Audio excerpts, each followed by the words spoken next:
Welcome back to the Politics with Paul podcast, your home for nonpartisan discussion of politics and civics. I am your host, Paul Rader.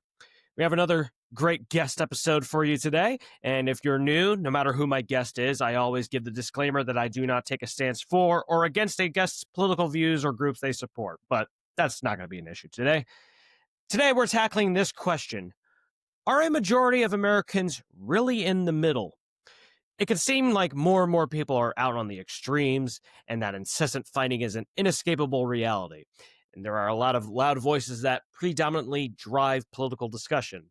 Some people would even argue that there are few Americans truly in the middle, but many Republicans, Democrats, and independents have voiced disapproval of this politics as usual approach.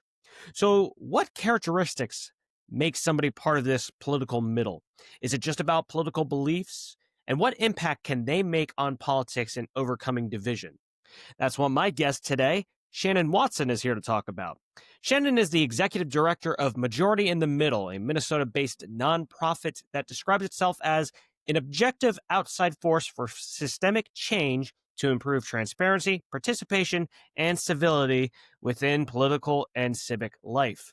She's also a communications consultant with Casper Corcoran and was previously the senior director of government affairs and policy with the Medical Alley Association, the vice president of public affairs of the St. Paul Area Chamber of Commerce, an election campaigner, and the founder of Definitely Someday. Now, let's talk about this political middle. Please welcome Shannon Watson to the show. Shannon, thanks for coming on. How are you? Absolutely, Paul. I'm great. How are you? I'm doing okay, and thank you for coming on here. So I like to sort of get to the beginning of things for people before we get into the meat of things. So That's fair. yeah, you have a lot of experience in the political realm, so it will be difficult to cover it all. But give us a condensed version. How did your experience lead you to this study and work regarding the political middle of America and working past division?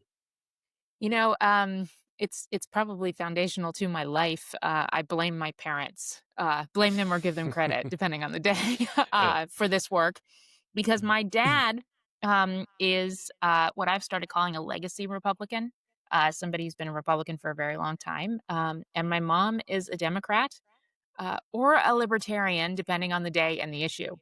And so I grew up, obviously, in a very mixed political household. My parents both had sort of politically adjacent jobs. My dad was a police officer, and then he worked his way up from patrol cop all the way up to chief of police. And my mom was a freelance journalist, and she owned a publishing company for a while. So very politically adjacent jobs, if not inherently political. So they were members of two different parties, which meant we got all of the door knockers, we got all of the lit, we got all of the uh, television commercials and newspaper articles and voting as soon as you're 18 was a given in my family. Actually, my very first vote was a primary, and my dad was like, "I need you to go vote and vote for this person," because it was a judge that he liked working with very much and wanted to keep his seat. So, uh, yeah, it's kind of that, and then this trend that we've been seeing over the last, I don't know, maybe 10, maybe 20 years now, um, of people who don't wanna be in relationship with people who they don't vote the same as. It used to be that people would be nervous or upset if their child was thinking of marrying someone of a different religion, and now somebody of a different political persuasion has sort of taken over, that. And so, this idea that you can't be in relationship with somebody is completely foreign to me because every day of my life, I have watched it. They just celebrated 55 years of marriage Oh, in nice. June, Congrats. right? And so, they still go vote together even when they think their votes are going to cancel each other out, which I guess is another reason. Like it's important for them to both go because they have to cancel each other out. So yeah, so that's kind of where it came from.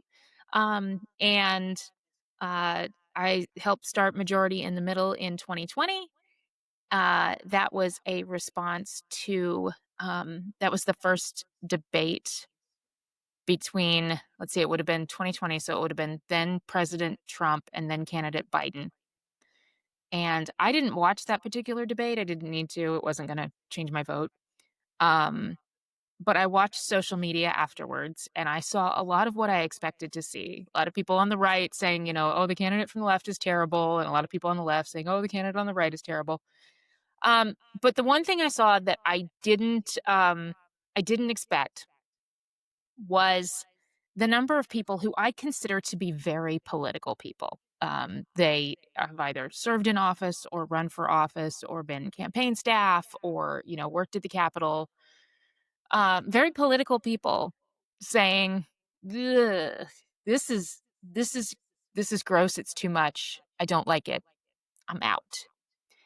And the number of people who have been opting out of politics um, has been worrying me for a very long time. And so in 2020, I was like, okay, we have reached a tipping point. If even these people are like, ugh, this is enough. And so put the brand together, convened a table and started working on it. And I didn't necessarily know what we were going to do at that point.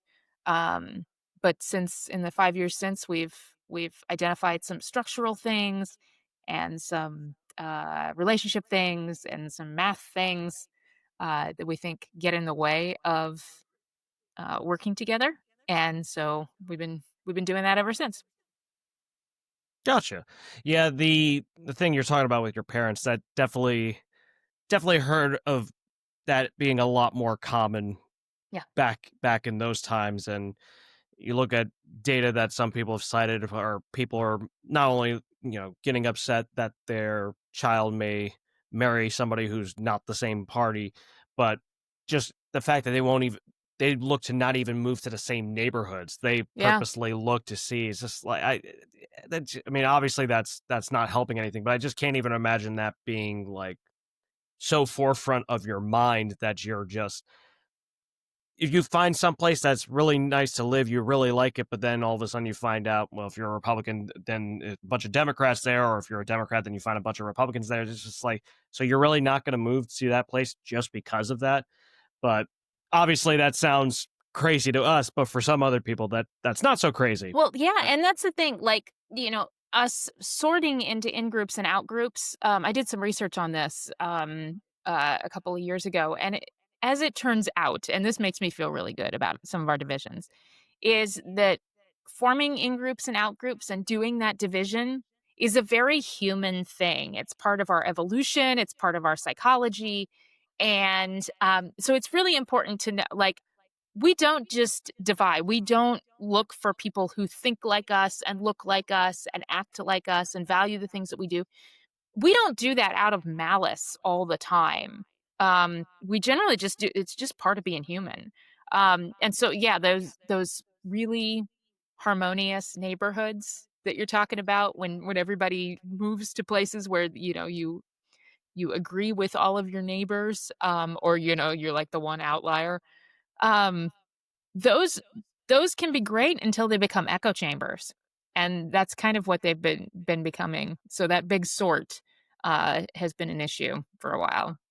yeah, that great sorting out that we've seen since the 1960s. It's, and in some ways it's still going on. Mhm. Uh, but I mean that is also true too. It is partly human, and we do have to acknowledge that to some extent. It's just obviously making people aware of that and why it's such a big problem. Obviously, is part of the whole Yeah, and to conundrum, I know guess. yeah, and to know that we sort of naturally do it, and so we have to actively undo it. Yeah, no, Mhm. absolutely. Well, you've worked in campaigning on local and statewide campaigns Yes. on both sides of the aisle, as I saw on your LinkedIn, in several states, Mhm. Kansas, Minnesota, and somewhere else, I think, Colorado, yeah. Mhm. Colorado, as well as in several policy advocacy roles. So, with those experiences, did you witness a particularly high level of divisiveness and polarization? And whether or not that was the case, what are some examples? Um, you know, a lot of the races that I worked on, were like local. like county commissioner or city council. Those are the ones that I kind of cut my teeth. My mom ran for state senate early on in sort of my political career, and that's where I learned about door knocking. Both of my parents have had since they left those politically adjacent roles. They have both run for office independently. They have both lost. Uh, One by 46 votes and one by 17 votes. And if you think they Ooh. don't remember those numbers, you're wrong. Yeah. Yeah. So I did a lot of working at that local level, and in many states, the local offices are generally nonpartisan, and that's one of the reasons I think I gravitate towards those campaigns. The last not quite the last campaign I worked on, but the last really partisan one, in 2010, I went back to Kansas and worked on a congressional campaign in Kansas 4th, for a guy named Raj Goyal, who had been a state senator, in Kansas. Senator or representative? I don't remember. Sorry, Raj. But in the state house, in Kansas, and then was running for Congress in a district that was 3-1 Republican. I mean, this is the south part of Kansas. Mm. This is the congressional district that I grew up in. It was an open seat for the first time in like 20 some years. Um, and we wound up losing. But that's okay because all the Democrats lost in 2010, basically. We lost to a guy who was new to politics at that time. This was the first time he'd run for office. His name is Mike Pompeo. Maybe you've heard of him. Oh. Yeah. Yeah. Small But world. right. Boy, if I only knew now what I didn't know then. Anyways, the thing that was really interesting about that particular race. So 2010, we were working up to the primary.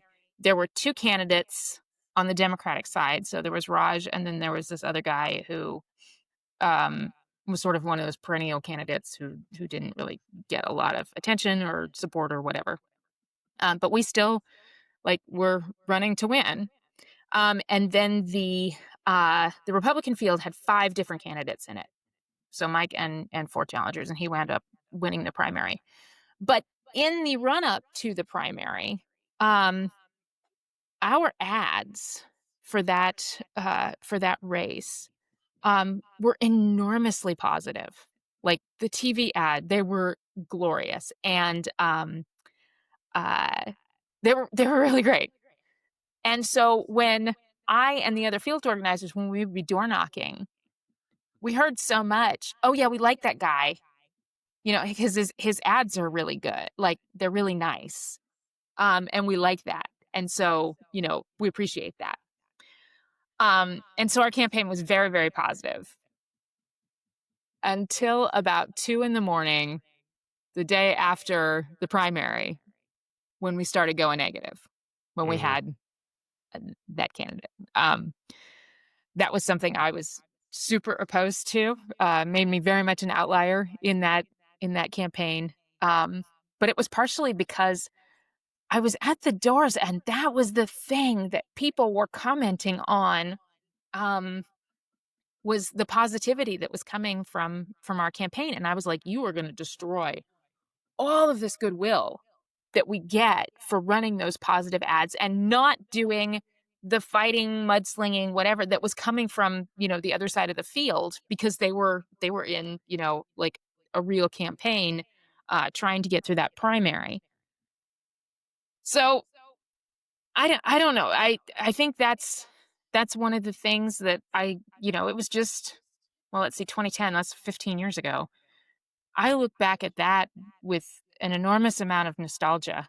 Um, And every time I can get my hands on a candidate, pointing to, you got to say what you want to do, what vision that you have for, your role or for your constituents or whatever. Like, it really needs to be like something that you're for, not just you're against that other guy or the other side or whatever.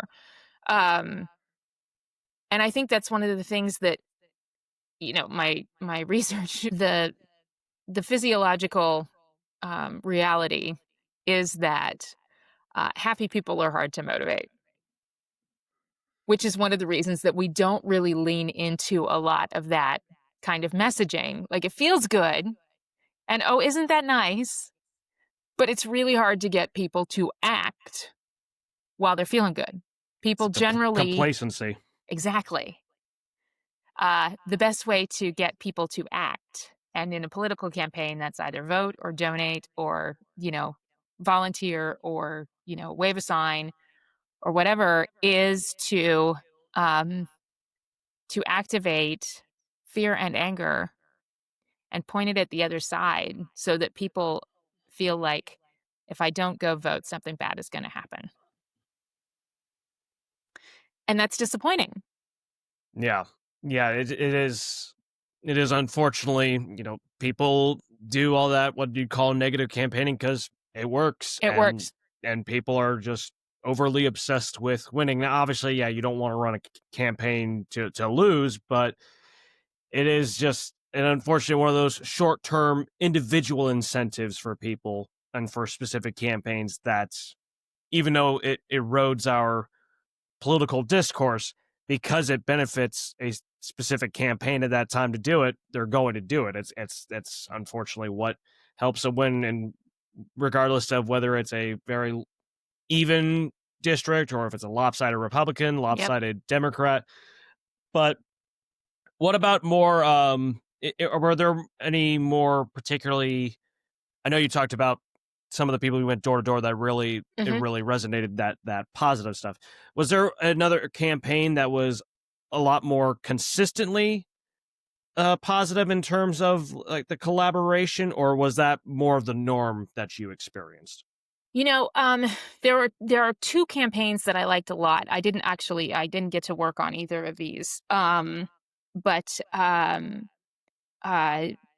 John Hickenlooper, um, who is now a senator in Colorado, when he was running for governor, at that same time, during that 2010 cycle, he had these ads that were great about how every time he sees a negative ad, it makes him feel icky and he wants to take a shower.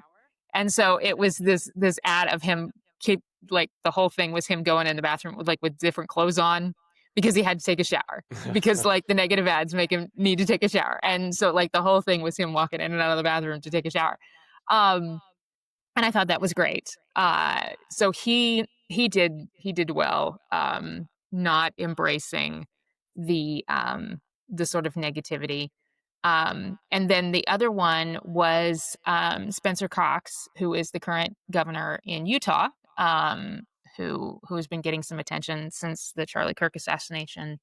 And Governor Cox founded the Disagree Better movement at the National Governors Association when he was the chair of that group. But he and his opponent in 2020 made an ad about keeping things positive and standing up for democracy and like not slugging each other. And they did the ad together. And so like that was great. Now, um, I give those guys a lot of kudos for doing that, and I give any candidate kudos for trying to keep it positive when they can. Um, at the same time, candidates themselves are almost never the problem. It is the groups that are designed to divide us, and I would even put the the business units of the Republican Party and the Democratic Party and the DNC and the RNC and the DCCC and the SRCC or whatever that is. Um because the groups that are designed to divide us and need to motivate all those voters to give money and to vote and to get out for their candidates, um, they put a lot of time and effort into dividing us, and it's not just during campaign season anymore. It's all the time. I mean, I imagine you get the fundraising emails. I mean, the ones that drive me the most crazy are the fundraising emails for, like, a state representative who you need to donate in April to fight the Donald Trump agenda. Okay, state representative, you need to stay in your lane. Yeah.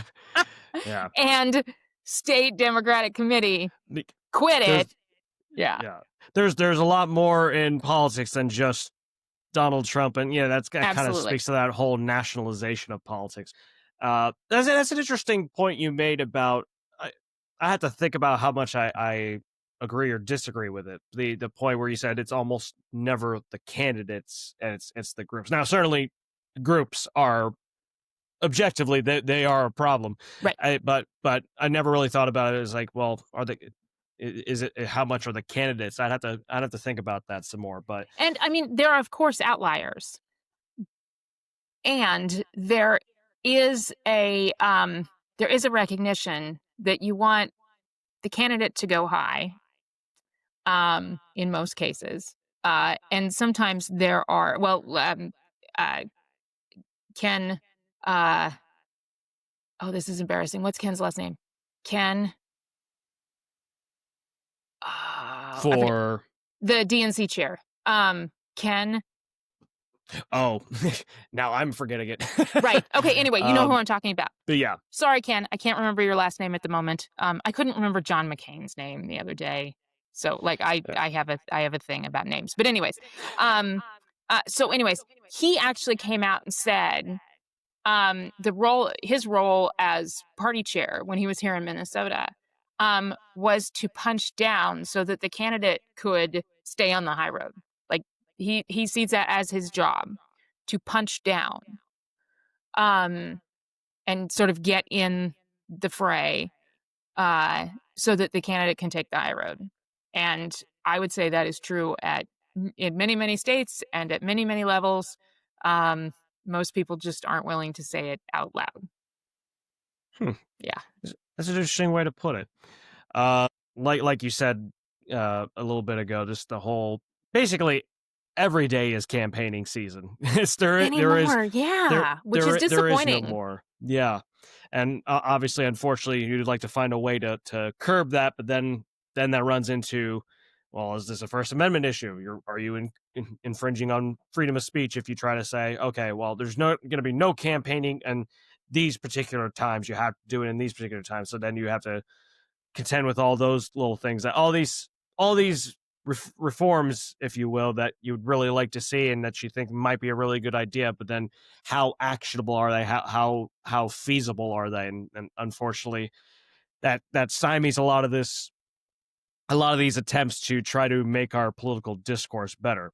Right. But speaking of making political discourse better, I did mention earlier that you are the executive director of Majority in the Middle, and I gave a brief description of the organization, but obviously, since you are the one representing them, want to hear more from you. What are some more of the details on the goals of Majority in the Middle and what exactly the group does, and what are some of the things you have done? Gotcha. So, we have a couple of different bodies of work. Our flagship project is what we call the State of Bipartisanship Report, and this is something that a lot of the stuff that we're doing, we're sort of piloting in Minnesota and seeing what works and what doesn't, with the goal of being able to replicate that in other states as it would be applicable. And then we'll get to Congress in like 20 years.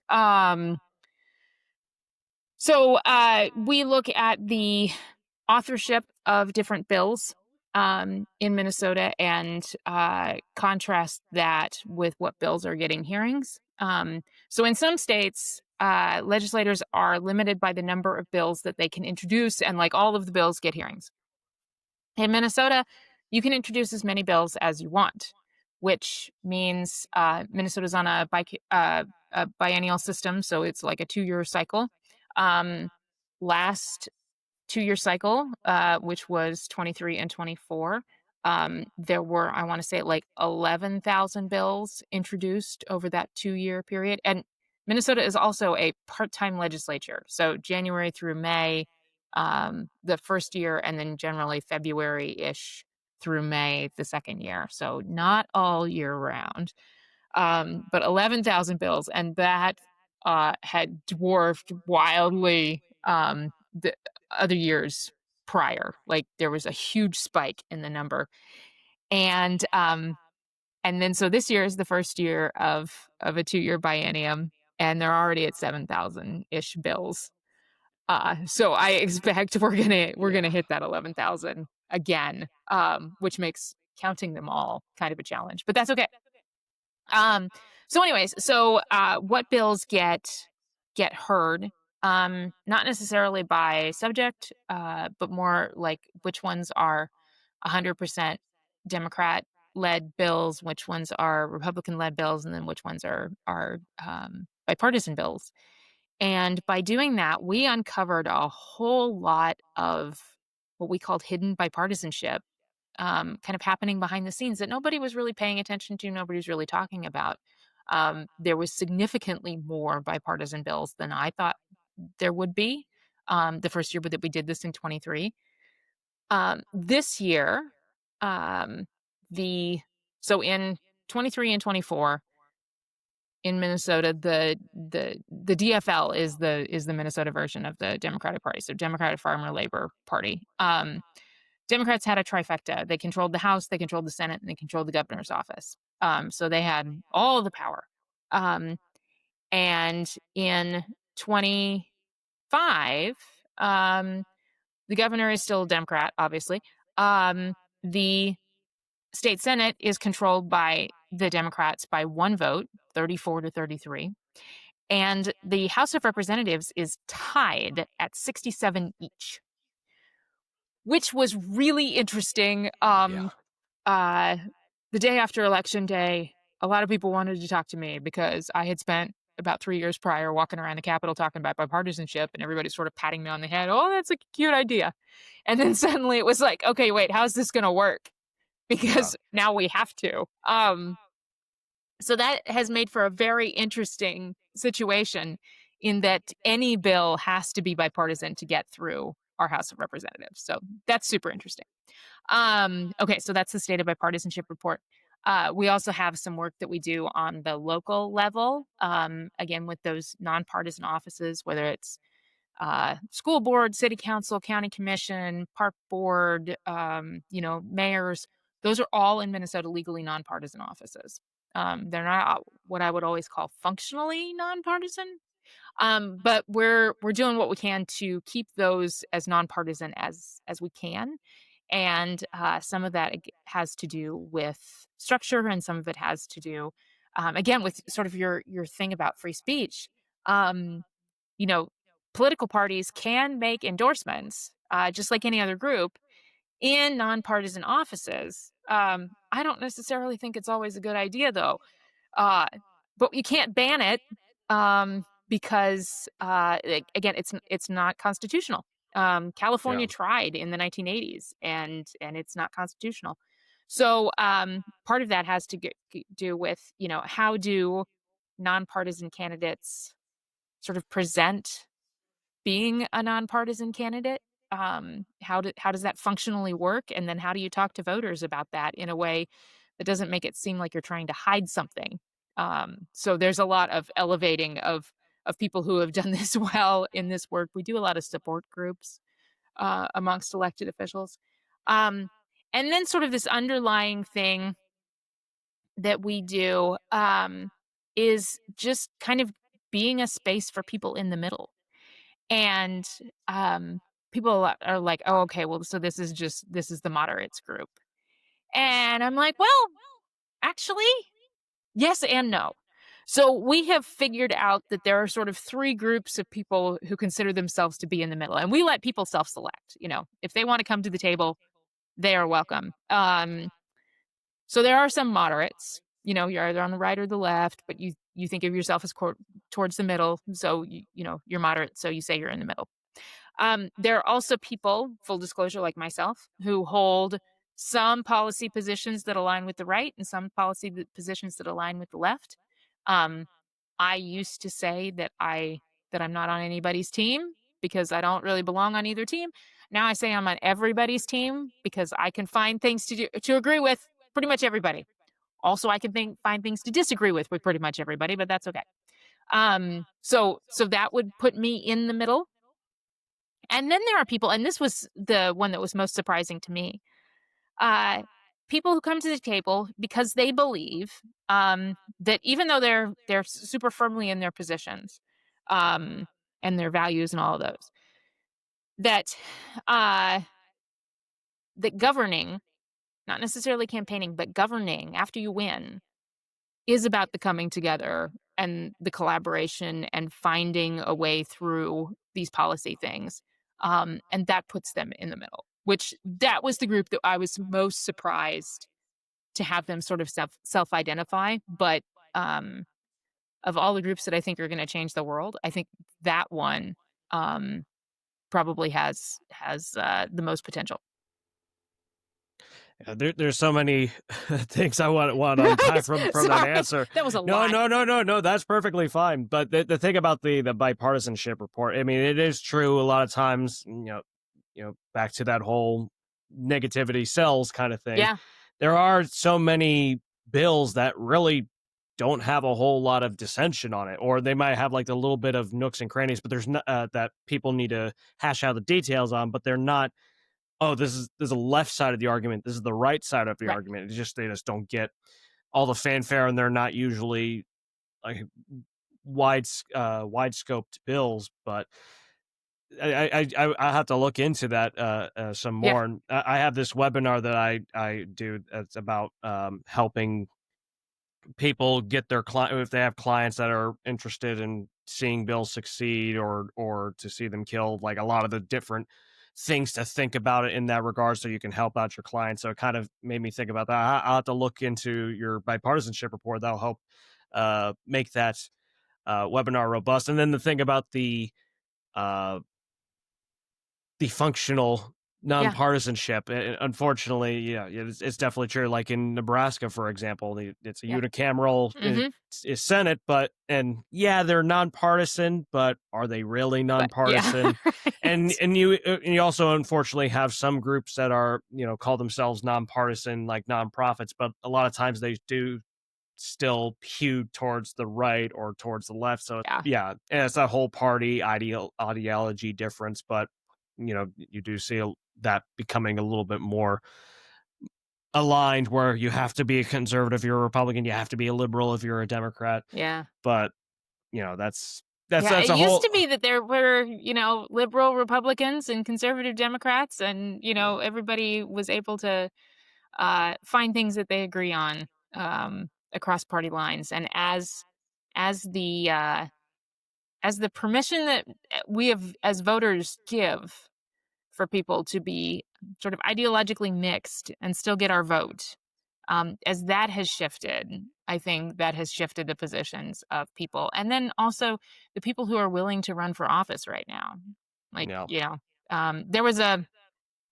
an event here in Minnesota earlier this week, and former Governor Palenti was on the panel, and he was talking about how he himself is probably not conservative enough to get through a primary. If he was to run for office in Minnesota, he's a Republican. Um, if he was to run for the Republican endorsement in Minnesota, he's probably not conservative enough to get through right now. And this is the last statewide office that Republicans held. Was when he was in the governor's office like 20 years ago. So it's interesting, what what you allow is what will continue, and you, um what you punish, is like, that has an effect too. yeah, you hear I mean, there's so many examples for both Democrats and Republicans Right. that are like that in various states. My state, Florida, once the poster child of being a Yeah. purple state. Yeah. Now not so purple anymore, um, but yeah, healthy competition's always good for politics. One party government doesn't help out anybody, and No. I don't have to take a side to say that, but Right. That was actually something that we were talking about with our report and the analysis of, how does it differ when the power structure is that different? And what I kept reminding people was that the opposite of a Democrat trifecta is not a Republican trifecta. Like those two, that's not the opposite. The opposite of any trifecta is actually what we've got going on in Minnesota right now, which is a tie. And it is like, you know, every citizen in Minnesota, their state representative has exactly the same amount of influence as everybody else's representative. Like Yeah. that's a big deal. Like talk about pure representative democracy is everybody has sort of the same bite at the apple, and I actually love that. Yeah, that's a good point. Right now, Minnesota is maybe the purplest of states, arguably. Yeah. But speaking of being, very purple, you kind of touched on this already, but maybe flesh it out just a little bit more. So I'm thinking about when I was in grad school, how one of the many debates that we examined was whether there was a political middle in America, and if Mhm. so, how large it is. And also, are independents really independent, or do they just lean one way or the other? Then I mean, those are, there's too many things to cover in both those debates. But all that to say, to set up this question, so I want to know what your take is. So what, and again, you kind of touched on it a little bit already, but what makes somebody part of this political middle of America? And I don't know if you can really do this, but if you can, what's a rough percentage or number of people that you think fit your description of a political middle in America? Yeah, okay, I'm gonna screw this up because I can't find the exact thing. But oh yes, I can. Um, uh, nope, nope, I can't. So anyways, well, this is going to be a good opportunity for your listeners to do a deep dive into Gallup. So Gallup Mm. does their political ideology. Uh, Pew also has some really interesting political ideology stats. But Gallup does their thing every year, and they measure the number of Americans who say they are members of the Democratic Party, Republican Party, or they're independent. And I think it was 2020 or 2022 was the first year. I think it was 22 was the first year that more people identified as independent than did with a member of one of those two major parties. Now, if you looked at those independents, most of them, when they're asked further questions, they usually still lean one way or the other, but they classified themselves as independents. Um, I classify myself as independent. Number one, I need to for my job, and it, legitimately reflects my ideology, the closest. But um, the the way that people vote isn't necessarily always the way they're willing to label themselves. Hey, sorry about that. My the recording on my end decided to not play nicely, so we had to finagle with things a little bit here. But Shannon, anyways, you were saying about Gallup Right. and Pew That Research. must be a good place for a commercial break or something. Yes. Okay. Yeah, right. So, Gallup every year figures out. They do a survey of how people identify themselves: Republicans, Democrats, something else, or Independents. And I think it was 2022 where the first time was the number of Americans identifying themselves as independent exceeded the number of people who said they were a Democrat or a Republican. And one of the things that this tells me is, um, number one, that there's a reason that people don't want to be identified with one of the parties and whatever that is. It may be that they have started ticket splitting. It may be that they are unhappy with candidates. It may be that we've got a new generation coming on. And I will say, like Gen Z, and I'm not Gen Z, I'm Gen X. But Gen Z uh, they're not a fan of labels, which is something I'm learning. And they're not, labels in their relationships, labels in their workplaces, labels in all these things. They don't seem to like labels. So as they have become voting eligible and identifying with political party, a lot of them aren't doing that. Um, and that being said, if you have somebody um, who is generally voting with you, and they still don't want to be identified as a member of your party, that to me is a brand problem. Like, that's a marketing issue for the two major parties. Yeah, and if always hear one party conveniently talk about the branding issues of the other party, and then the other party completely ignores their branding issues and talks about the other party, which is obviously very unfortunate. But at the same time, also, I was thinking about when you were talking about how people vote with the choices they have available and Yeah. not necessarily liking them. It makes me think about the old Vo Key Jr. is a for those at home who don't know, is very a famous political scientist, one of the really the earliest ones in terms of the modern quote unquote study of political science. He was his heyday was like the 50s, 60s, but his quote was, might be slightly paraphrasing, but if people only have rascals to choose from, they're certain to pick a rascal. Now, I'm not trying to say that they're all rascals here. I'm just saying the point is sometimes it can seem, even if they lean one way or the other, sometimes people say they just Yeah. are really more hardcore Republican or Democrat than they want to admit, but sometimes it is just because of the choices that Right. they Well, get. and So, as I mean, as independents, it if they don't engage in the political party apparatus of getting people on the ballot, so like in Minnesota, we have endorsements, we have precinct conventions and all of that, but there's also a primary. And what I tell people, I have a hard time. Like, I cannot, some of my work has to do with getting people who are sort of in the middle back engaged again, possibly, impartially to affect what candidates they see on their ballot, because so many people are like, I don't like either of these choices. They go to the ballot in November and they're like, I don't like these choices. Well, part of that is because you're not getting your voice heard and you're not getting engaged far enough upstream to get the kind of candidate that you want. So if you have people like Governor Pawlenty who can't get through an endorsing convention because people are, that's the smaller group of really hardcore party people, um, then if you go to a primary, if the independents and the moderates don't vote in the primary, you're going to have the same result. So I can't necessarily, in good conscience, tell people who have sort of thrown up their hands and opted out of politics. I can't tell them to go to like a party convention, mainly because there are some, not all of them are bad, so there's a little bit of generalization going on here. But for me to tell somebody, hey, take your Tuesday in February, your evening, go sit in a high school gymnasium with all of your neighbors and argue about politics and have everything that you dislike about politics delivered to your face for 3 hours on a Tuesday evening.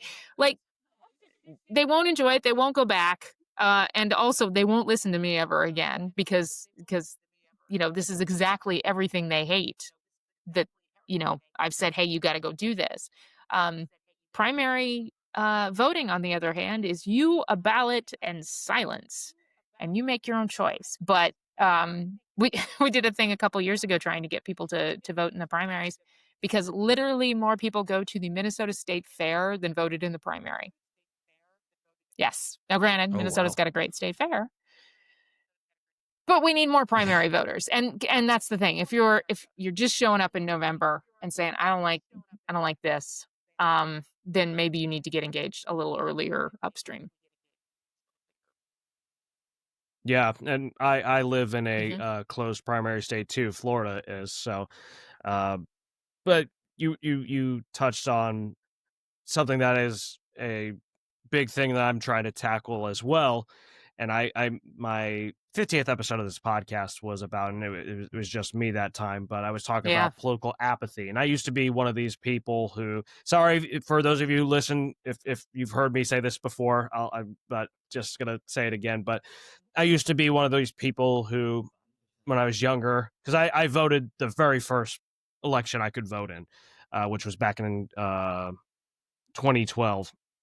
And the I used to believe in this whole, if you don't Right. vote, you don't get to complain. It's like, if you can't do something as simple as vote, then why? I don't want to hear you cry and moan about things. But getting older and realizing a lot of the reasons why people do it is like, okay, I gotta be a little bit more charitable. Now, if you are able to vote and you're just being lazy about it, and you're complaining because you Right. want to hear yourself complain, then I don't want to hear it. But there are people who have very understandable reasons Yeah. for being apathetic. Now, yes, it's not helping fix our political discourse, but you can't just blame them for it and say, well, you're contributing to the problem.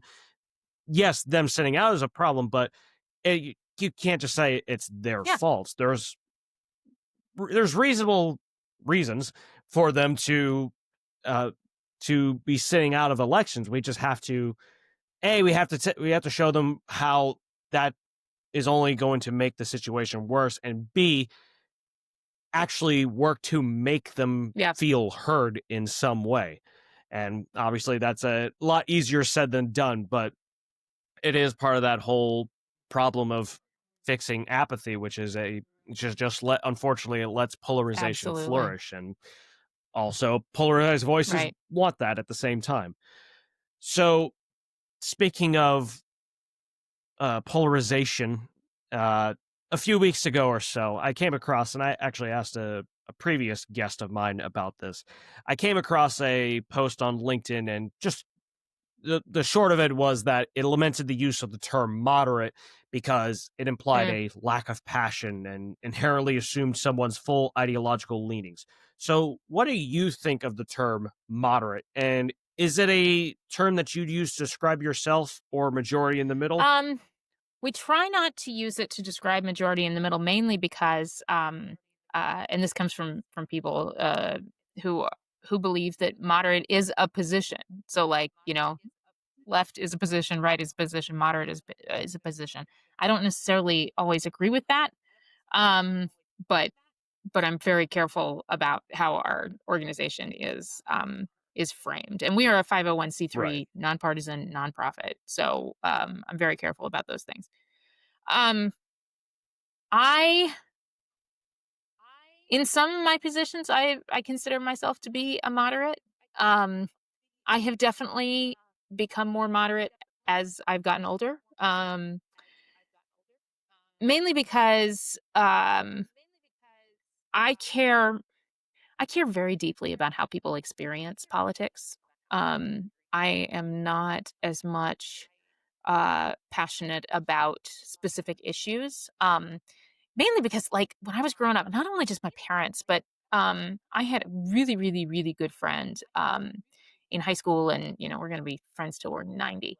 But who is super, super conservative. And granted, I went to high school in the 80s and early 90s, and like I'm doing the math on when you first voted, and I was like, yeah, I think you were born when I was like, um, uh, 32. I awesome. just turned 32 back Um, in August. so yeah, that's about as long as I've been out of high school. Um, but no, that's okay. Oh, He sorry. would, during lunch, he would go, some people sit in the cafeteria, some people sit on the grass outside, some people, screw around or whatever. He would go and sit in his car in the parking lot and listen to Rush Limbaugh on the radio. And this is somebody who owns a lot of guns and is very conservative. Um, and I was definitely more liberal when I was in high school, but he and I would argue issues, and it was one of my very favorite things. And the idea that iron sharpens iron, and so arguing about politics really helps um, both identify your own positions and strengthen your positions, because if you have to defend it, then you better have figured out like how to talk about it. And um, so even there were there got to be times, later in life where he and I would be on the same side of an issue. I'd swap just for the fun of arguing about it. So Yeah. through that experience, I have been able to um I've been able to see the unintended consequences and opposite sides and multiple sort of uh, multiple perspectives on an issue in ways that I think was really, really helpful to me. But it also means I've become really pragmatic about public policy and like, well, what about this? And a lot less idealistic. So beyond just, okay, we have really closely divided legislatures and Congress. And so, the ability to get something done that is, very far right or very far left. Um, Beyond that, just sort of being pragmatic. Um, I've just gotten to see sort of the different perspectives and how I don't know probably as much about defeating these issues than enacting them and all the things you have to think about and unintended consequences. And I mean, the creating public policy is 90% about figuring out the unintended consequences. Yeah. Yeah. Of course, some people don't. Yeah, they assume there's no unintended consequences because they think their policy is completely and totally Right. objectively Well, and 100% right. there is But unforeseen that's consequences and there's unintended consequences. yeah, Um, that too. yeah, that's just how much well, and that so one of the things about being a policymaker, being an elected official, um, there's obviously been a lot of discussion about polarization and about partisan splits. Um, and I live in Minneapolis, and Minneapolis is in general a very blue city. Our city council has, again, technically nonpartisan, but not functionally. It's entirely Democrats or Democratic Socialists. So like find the far left and then go further left. And that is basically the scale. But some of our local media used to talk about this partisan split between the moderate Democrats, who are still actually pretty liberal, and this group of Democratic Socialists. Um, and and I don't necessarily see that so much as a partisan split. I see that as a difference between how people um, uh, approach the job. Are you approaching it from an activist mindset where you say, okay, here's the problem. I have a solution. I'm running for office to enact that solution. I'm not really interested in examining the problem anymore. I'm not really interested in other sort of solutions or outcomes or whatever. Uh, and then there are the ones who I think more of as jurors or judges, where they get elected and then look at a problem and examine the evidence that's in front of them and then make the decision. So when you have sort of the activist mindset, you already know, and you want to enact your solution. And people who come into office in that way, um, they generally see the juror, their counterparts that are more like jurors or judges, um, as being slow or stuck in the mud or just not as passionate, and that's okay. It's just a different way that you approach the job. I definitely look at myself, more as like a juror or a judge than an activist. And in case anybody's wondering, that very low rumbling noise, I believe that's Shannon's It dog is. I'm snoring. so So sorry. just no, no, no. It is okay. Just in case people are like, "What is that sound?" But Yes. that's okay. I had a guest one time who her cat Oh, went nice. across the screen, and I didn't even realize until it happened like a second time. I was like, "Oh, that's the cat." Um, but but to the point about the not being as Right. Yeah. There you go. enthusiastic, for lack of a better term.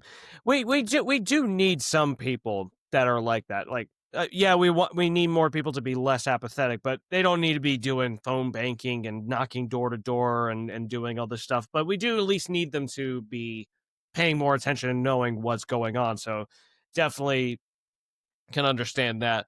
And going back to the point about the labels about I'm a Oh, the millennial, Gen but Zs? the labels about, yeah, but talking about how they're really not about labels, and I that's something I talk about too. Is a lot of times the whole thing about labels is there's just too much. We give them too much power. These Right, uh these labels, and it gets to a point where but it also, it's not just that they have too much power, but also people have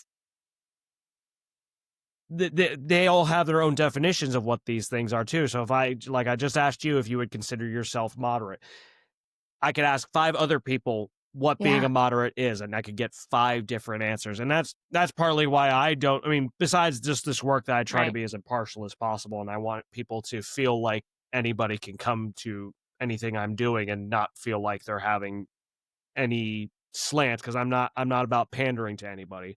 But I don't personally have any use for a label either. So I don't, I sometimes have people, and people who obviously people who know me, they have some idea of what my politics are, but even then wouldn't tell them I'm yeah, conservative, liberal, moderate. It's it just it's not something that's important to me. I'd rather just well, try to be as pragmatic as possible. I don't want to say I'm a pragmatist, because I feel like that's kind of obnoxious. Some people say that they're pragmatists and they're really not. So I don't want to say that, but I try to be as pragmatic as possible. But I mean, I then again, I have yeah, my own things that I care deeply about too, and I have to acknowledge that I'm not necessarily pragmatic about those things too. But all that to say, though, I get the idea about, you know, well, of course, not calling right, majority of the middle yeah. moderate because you're a 501(c)(3), but for you personally, there are those different considerations for you. So now we go back to the overall problem of political division, which obviously majority in the We are, middle yeah. is trying to tackle.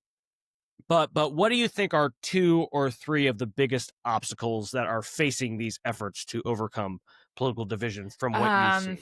let's see, 2 or 3. I will narrow it down. The first one is right, there's so I know many. And this there's is so many that you that's could part of point the out to. challenge is that there is no one silver bullet for this kind of situation. There's about 14 things that need to be done simultaneously. Um, the first one is that division is enormously well funded in this country, and speaking as Yeah. somebody who runs a nonprofit organization that's working against the polarization, um, and I don't even use the word unity because that's not sort of what we're going for either. But for lack of a better term, people who are working on unity or bridging or all these things, not nearly as well funded. So that's part of the challenge. Um, the second thing, and this sort of goes about what we were just talking about with the labels, is it may also be, and I hadn't thought about this until you started talking. It may be that one of the reasons that people don't want to label themselves as a member of whatever party or as moderate or whatever, is because that is no longer like just one of the things about us.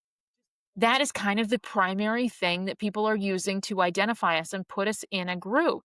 Yeah. Is like, I mean, I don't know if you've seen it like on dating apps, which, for my partner, I haven't been on one for years and years, but other people tell me that, generally, like one of the first things that people want to know is who did you vote for in the last presidential election?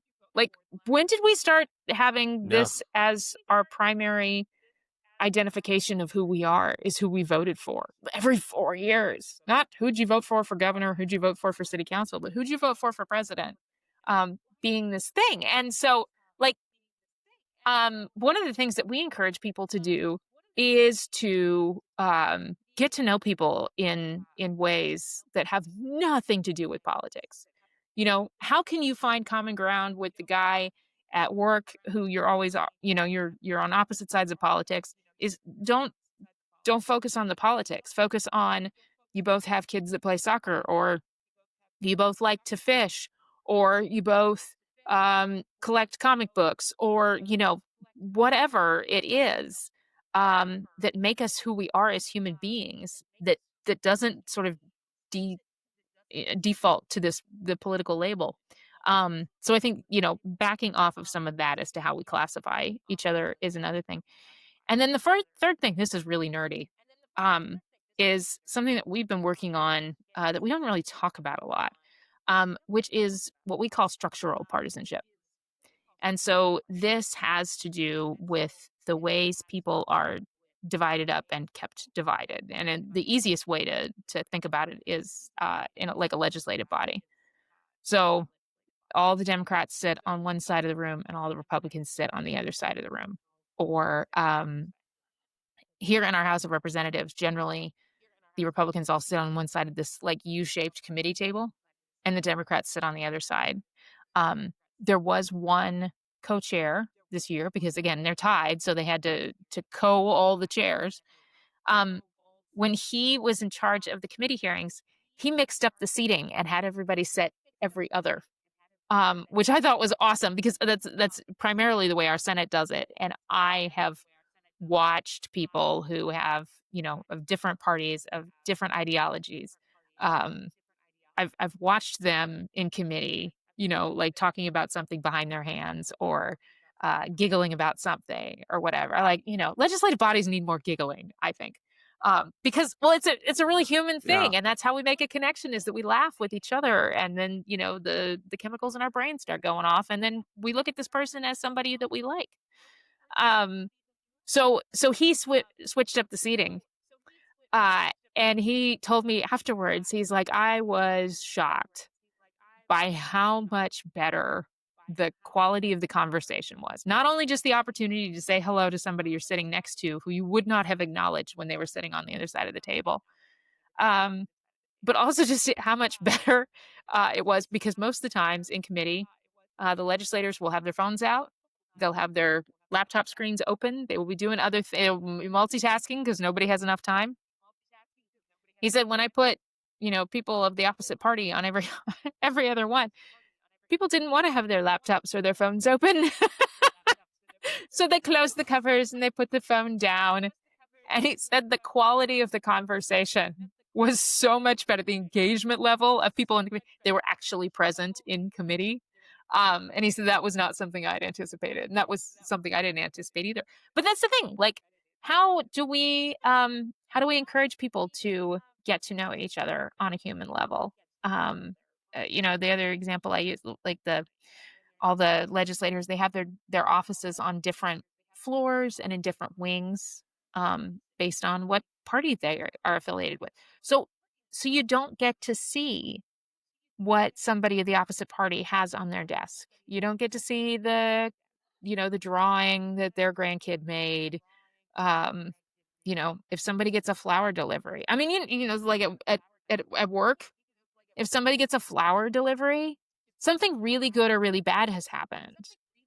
And if you're never around people, if you're only in the performative spaces, where there's a camera on you and you're, doing your talking points and all those things, like you do not get the opportunity to just be a human being.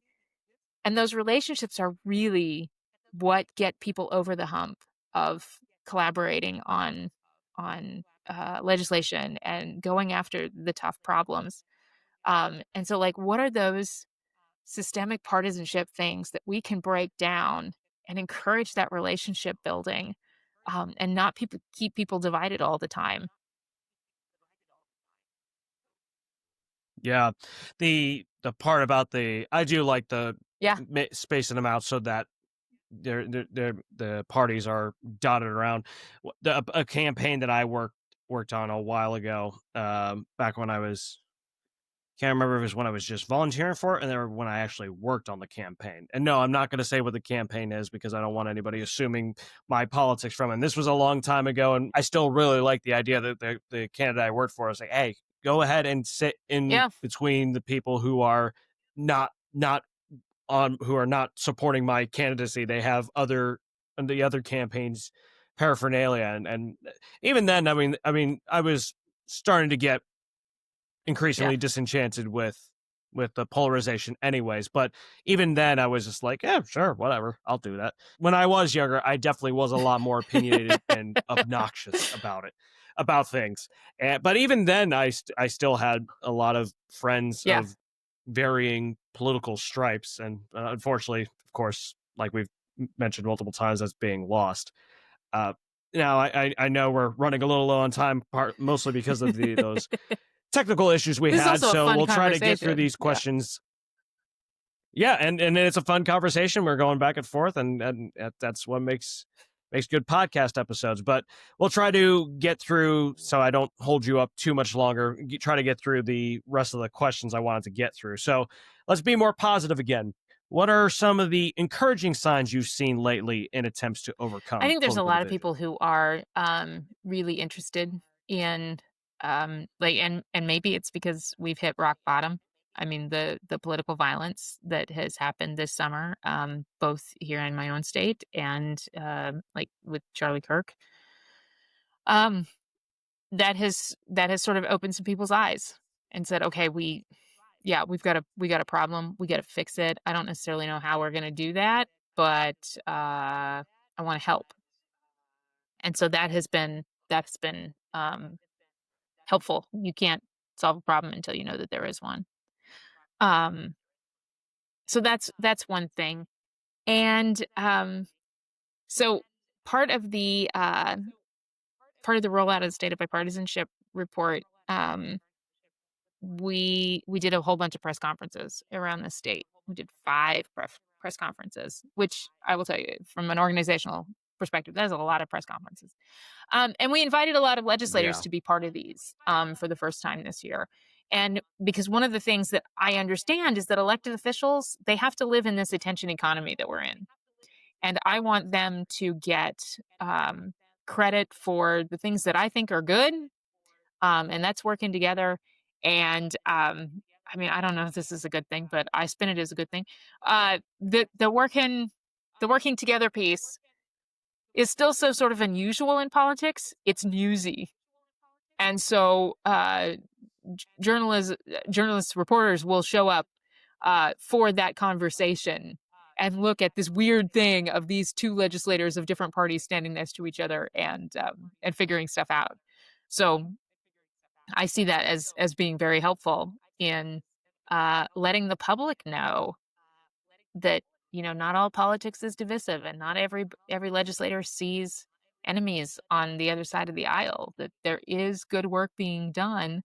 Um, you just have to lift it up sometimes. Yeah, and that's the obviously we have to talk about the issues that we're having and the dissension we're having. I mean, it's everywhere. You can't ignore it, but sometimes we don't do as well as we can to really Yeah. highlight, hey, these are the great things that are happening and we can get through this, and it can be easy to forget that. I forget that And sometimes too. well, And again, like we you know, focus on the th- things that are negative, and that's what motivates us. yeah. In the absence, I actually have no doubt in the absence of some of this political violence, there wouldn't be nearly as many people paying attention to the work that I'm doing. I know it because I did it for a few years before that, and you know, yeah, Yeah, and I'm naturally an anxious person anyways, and I would definitely not call myself an optimist in a lot of ways. So it can yeah, grate on me too. But I try to think about those things that you just highlighted and all these other positive yeah. developments that we have going on. So one more question before the random Okay, fun question of the day. So on this show, we always like to, and in the stuff I do in general, really like to emphasize practical ways that people can employ the yeah. info that they learn on these episodes. So what are 2 or 3 actionable steps that listeners can use to overcome political Mm. division in Okay, well, their we already talked lives? about one, which is not using Yeah. people's party label to think of them. Um, the other piece of that to remember is that, you know, being kind to a coworker who believes different things or even, like, is into conspiracy theories and amplifying a lot of stuff on social media, um being kind to a coworker or another parent at the um, soccer club or whatever. That doesn't mean you're endorsing their ideas. Um, and so I believe it is relationships that are going to get us out of this. And so cultivating as many relationships as we can, particularly with people who might be Yeah. 180-degree difference with us, or maybe 45-degree difference from us.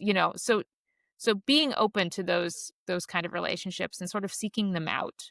Um, that doesn't mean you have to see everybody, once a week and go out to dinner all the time, whatever. It's just about being in sort of positive relationships with people. I was talking to somebody the other day. Since this is so random.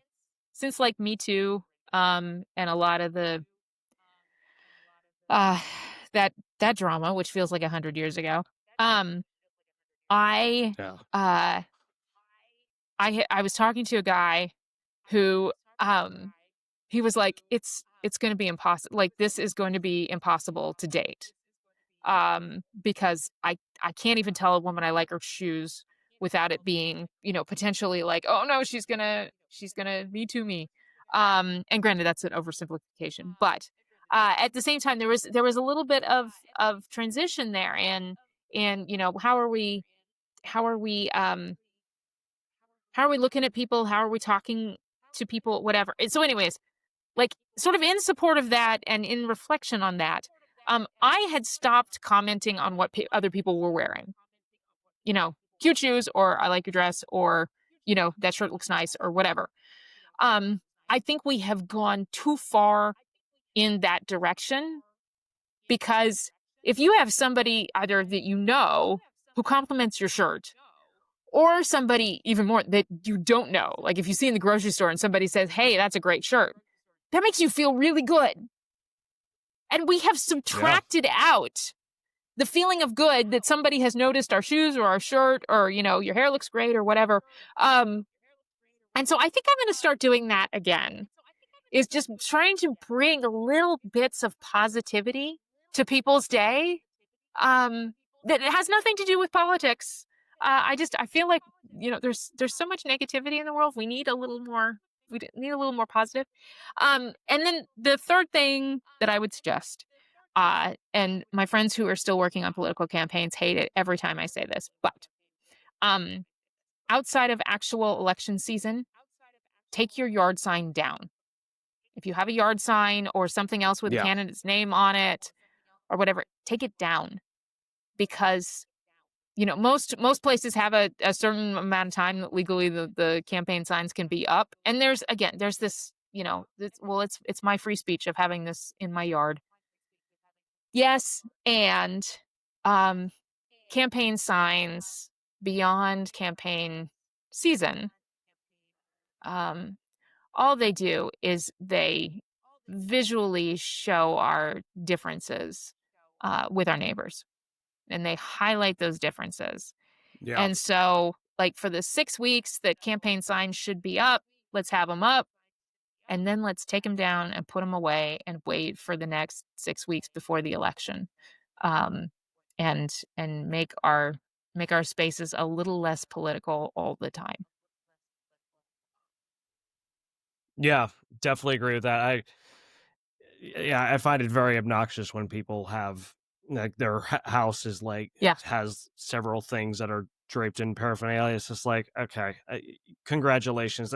I just find it very obnoxious. Also, I mean, yes, I want to try to be a little bit more understanding, but it is just very like, what are you trying to prove here? Is yeah, this really about supporting your candidate, or is this about you just grandstanding on what your beliefs yeah. are? It's a I little virtue kind of feel like it's the latter a lot of signaling, a times. little. I like your Yeah. word grandstanding, and a little about Yeah. making your yard Pretentious. about politics in a way that it doesn't need to.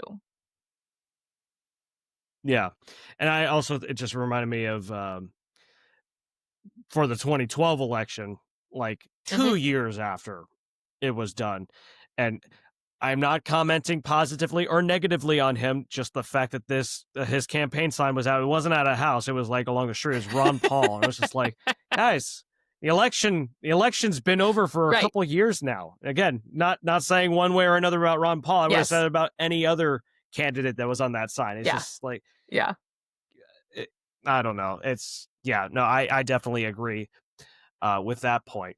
And I mean, I mean, I know we can go on and on about this conversation, but I know we got to we're wrapping up. But first, as I always like to end guest episodes with this, if you're new to the show, I always like to end guest episodes with fun, random, non political questions just to spice things up a bit and give a different look at what the guests are about. Just a little bit something different. So, Shannon, for you, today's random question of the day is: what's something about your state that you wish more people knew, especially from Oh, outside of your state? interesting. Yeah, so I've lived in Minnesota for about 15 years. Well, I've lived here for 15 years, and then I had another couple of years that I lived here for a while, and then I left and I came back. Anyways, long story.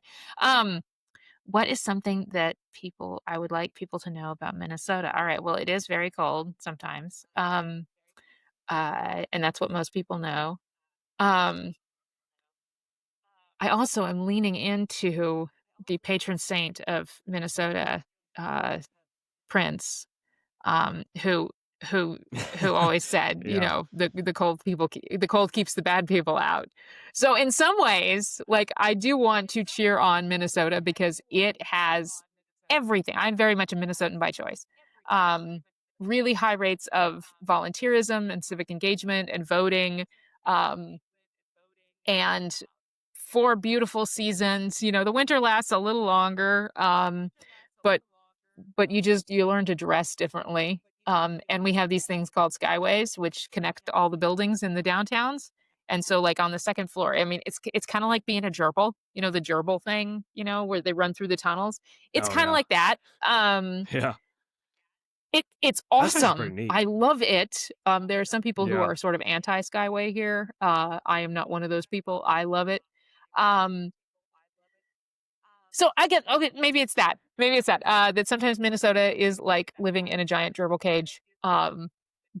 But it's great because then you get the sunshine and you don't have to go out in the air that hurts your face.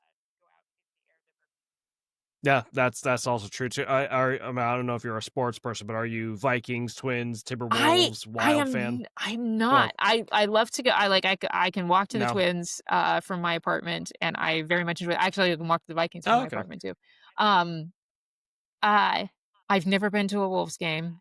Um, I like going to baseball for the hot dog and the being outside and watching the game, but no, I'm not really a hardcore sports fan. I went to Kansas State, No. as part of my undergrad, and I was in the marching band, Oh, and okay. so there for a while, I was just following the NFL teams that had Kansas State players who I knew that so it was like Jordy Nelson Okay. and, Oh, yeah, I didn't know he he was was a Kansas State. walk-on at Kansas State. Yeah. Yes. I do remember hearing that, but I Yes. didn't realize it was Kansas State. And then so not no hockey then I guess is out of the question either. So the The one Wild yeah, is I hockey is hard for me to watch, like, it just like, it's like it happens so fast, and you're like, "What is going on?" I feel like a dog yeah. with a squirrel. So, yes. Yeah. If you go to an actual hockey game, that is one of the best sporting events to go to I mean, is a good I've hockey been game. several times. I'm Yeah, let's oh, see, I've okay. been to the Twins, I've been to the Vikings, I've been to the Wild, I've not been to Wolves or Lynx. Um, I've been to a soccer game here. Okay. We do have all the sports. We do have all the sports. Yeah. We had lacrosse for a little bit, but I don't know what happened to that. I think COVID may have eaten our lacrosse league. Yeah. Mm, yeah, maybe. Well, that's cool though. Probably is a lot more in Minnesota than maybe a lot of people Yes. would think. So for my state, Florida, uh I love my state for both because of There you and in go. spite of its flaws. Uh, um, well, some of it or some of the flaws, but I do think I'm perfectly fine with people making fun of Right. Florida. I will do it too. We get it. We make fun of it all the time too. We have the Florida Man games going on in Florida that just makes fun of all the Florida Man headlines. But it does bother me when people act like they know what Mm, Florida's about when they mhm. have never been to the state, including people who have lived in Florida. That's what drives me nuts. And also, I'm going to cheat a little bit and give a second thing: is Florida's a lot more Oh, varied yeah. geographically and culturally than a lot of people realize. You go to St. Augustine, that's different than going to Tampa. It's going different than Miami, than Pensacola, than Tallahassee, than Yeah. Gainesville, than Fort Myers. It's a very eclectic state, much more than people realize. And I wish people did realize that and just how fascinating a lot of the history is here too. But I know it's got a very meme status in society. But yeah, those are the things. Those are a couple of the things I wish more people knew Nice. about my state. And I also wish that we could keep this going on, but unfortunately we must wrap this episode up. So for all of you listening at home, thank you for listening and tuning in, and thank you for bearing with us. And any other links that you want I to would share, just say Shannon? if you're interested in checking out our state of bipartisanship report, if you're really interested in Minnesota politics, it is majoritymiddle.org, and then just click on the state of bipartisanship button, and you can look at all 304 glorious pages of it. It's a lot. Yeah, there you go. I was going Perfect. to put the website anyways, but I didn't realize Yes. the report was on there as well. So, but yeah, I will have those links up. So my links, my Facebook, my LinkedIn, my medium.com profile, right on from time to time, my website, paulrader.org, my 5-day educational email course about how we can better mitigate polarization, my book on Amazon, and I And your think that's it. podcast. Might have missed something, but all. Yes. Oh, well, yes, my podcast, of course, as well on YouTube, Spotify, and Apple Podcasts. Please like, comment, and subscribe. But we're going to wrap things up here. So until next time, take care.